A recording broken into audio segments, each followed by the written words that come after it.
Alors, bien sûr, l'incidence de la situation politique sur, bien sûr, les politiques publiques ont incité à ce changement du Premier ministre. Il fallait procéder à ce changement après, bien sûr, que Ayman Ben Abdelrahman ait accédé, bien sûr, à ce poste-là en juillet 2021. 2021. Effectivement, je pense que, laissez-moi dire que ce changement-là aussi intervient après une réorganisation des services de la présidence de la République. Donc là, on sent qu'il y a une nouvelle méthodologie de travail, il y a une nouvelle aussi organisation qui se met en place. Et le choix de M. Larbaoui vient aussi dans ce sens-là, c'est qu'il est, comme je l'ai dit auparavant, au courant et au fait de tous les dossiers, surtout qui sont prioritaires pour le développement du pays. Et je pense Il était directeur de cabinet du président de la République. Il assurait la voilà. coordination de l'action gouvernementale. Voilà, donc il est bien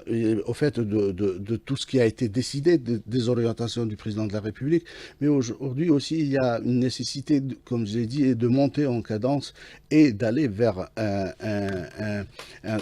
une transformation plus performante à l'échelle nationale. Donc là, je pense qu'il y aura beaucoup de travail sur les secteurs qui doivent aussi répondre présent, surtout comme le secteur industriel, le secteur agricole, le secteur aussi Des mines. minier, voilà, mais surtout aussi assurer ce déploiement à l'international qui devient aussi une priorité stratégique avec toute l'action diplomatique qui a été réalisée par le président de la République et toutes les structures et afférentes. Aujourd'hui, je pense qu'avec M. Larbaoui, nous aurons aussi un redéploiement diplomatique assez intéressant, surtout que la géoéconomie aujourd'hui, elle est surtout concentrée sur le positionnement des acteurs à l'international. La géoéconomie, c'est la prise de position sur les marchés, c'est la compétitivité, aussi c'est le lobbying à l'international. Donc tout cela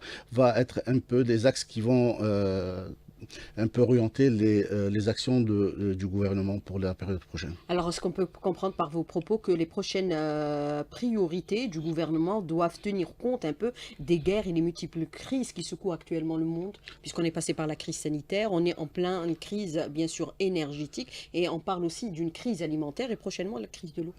Sans aucun doute.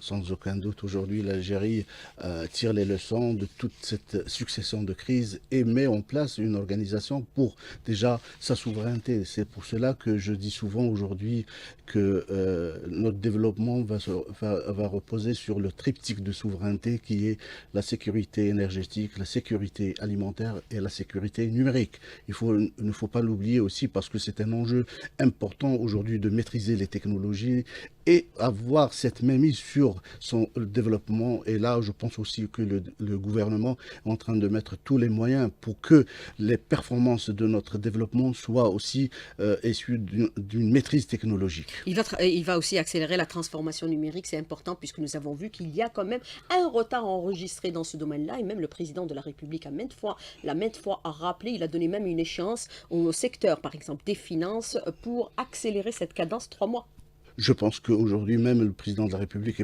est allé encore plus loin en avec créant, l'installation du Haut Conseil. voilà, en créant le Haut Commissariat à la numérisation. D'ailleurs, j'ai assisté durant cette semaine aux ateliers qui ont été lancés pour la mise en place d'une stratégie nationale de transformation numérique qui manquait beaucoup à ce projet de transformation numérique en Algérie. C'est cette stratégie qui va donner un peu les orientations et les grandes tendances pour tous les secteurs et tous les intervenants, parce que l'objectif à travers cette stratégie aujourd'hui, c'est d'avoir une transformation de notre administration, donc combattre la bureaucratie et aussi améliorer le service public, et sans oublier bien évidemment le fait de généraliser l'outil technologique au niveau de l'économie et du secteur économique.